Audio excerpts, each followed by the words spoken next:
Kim here with Winey Women doing a wine sampling this evening, and we are going to be trying the Chateau De Fontenille. Hopefully I pronounced that correctly. It is a 2011 Bordeaux Clairet, and this was sent to me by just lost my brain, Balzac Communications, for sampling. And so it's part of their whole Planet Bordeaux to help people get more in tune with Bordeaux's and to learn more about them and to taste them, because what I'm finding out is that although I've probably had some Bordeaux's in the past, I've never really paid attention that something was a Bordeaux. And so it's just what the grapes are that are in there that make it a Bordeaux. And it's a lot of Cabernet, Cab Franc, and Merlot, things like that. So this right here is it's a claret, and it's rose in color. So for most people, this would be most similar to a rosé. And what I'm really excited about with this wine is that it is 100% Cab Franc. And if you followed me at all, you know what a freak I am about Cab Franc. I love it. I love it. I love it. There are big Cab Francs, there are small Cab Francs. There are big, light and heavy and all kinds of good stuff. So I love Cab Franc, and so I'm anxious to try this. This is a 2011, but it seems to be, according to the sheets that I received, that it's highly sought after. It's a great wine. They've won tons of awards for their past claret. So very excited about this. Like I said, 100% Cab Franc. And for those of you kind of geeky people out there, the soil is clay and limestone soil with some gravel. The claret is produced with the bleeding method and controlled temperature between 16 and 18 degrees Celsius. I'm just going to read you some of these tasting notes that they have on this. Oh, the winemaking, the skin maceration was 48 hours. So that means that all the grapes were put into to a tank or a container of for 48 hours, and then they pulled the skins off. And so that's why it's not a deep red color. It's a more of a rose color, even a little darker than a rose color, but that's because they didn't leave them on the skin for as long or for short a time, depending on what it was you were trying to do. So ruby in color, engaging nose. After agitation, it quickly reveals aromas of fresh red berries, crushed strawberries, and raspberries. Doesn't that make you want to just try this wine right now?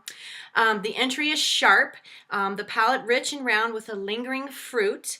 The middle palate is more spicy, and the finale fruity. The blending being only Cab Franc, it gives an excellent structure to be served at dinner parties, ideal as aperitif.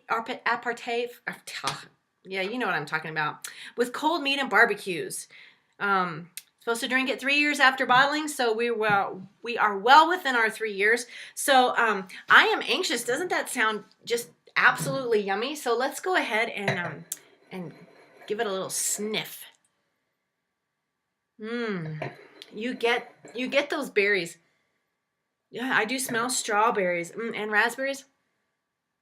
Oh, it's got like kind of a sweet nose on it. It's nice. And it is a little warmer today, probably high 60s here in Colorado Springs, and for us that's a heat wave. So now we get to complain about how warm it is, which is better because I hate being cold. So let's go ahead and give this a taste.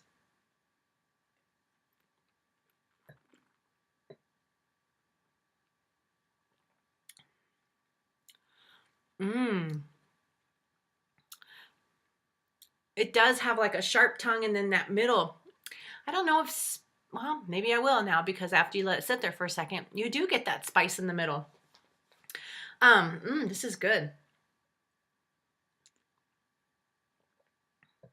It says on here to have it between 53 and 57 degrees.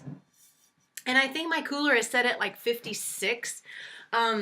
I would probably opt to go to that lower temperature, just because it's not that it's bad, but I think just a tiny bit more chilled, it might be just a little bit better. The thing with chilling wines, you want to be real careful, especially with your white or your rosé type, is that you can get them too cold and you can't taste anything. And if they're too warm, you know, you still can't taste. So you got to kind of get it right there in the perfect. But this is really good. This is going to go good with, I mean, this would go good with cheeses and fruits and barbecue, heck, and cold meats. I mean, this is more of like an appetizer, like it says, appetizer type wine. So that's what I would drink this with, totally. And because I'm not a huge food person with my wines anyway.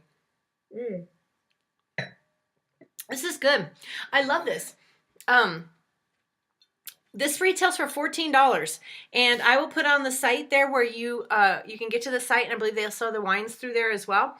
But go out and get one of this. This is awesome. This Bordeaux Clairet 2011 Chateau De Fontenille. Hopefully I said that correctly. Thank you, Balzac Communication, Michael Wangbickler, for sending this to me. I appreciate the opportunity to taste and post a blog about it. So until next time, you guys have a great weekend, and I will see you. Cheers.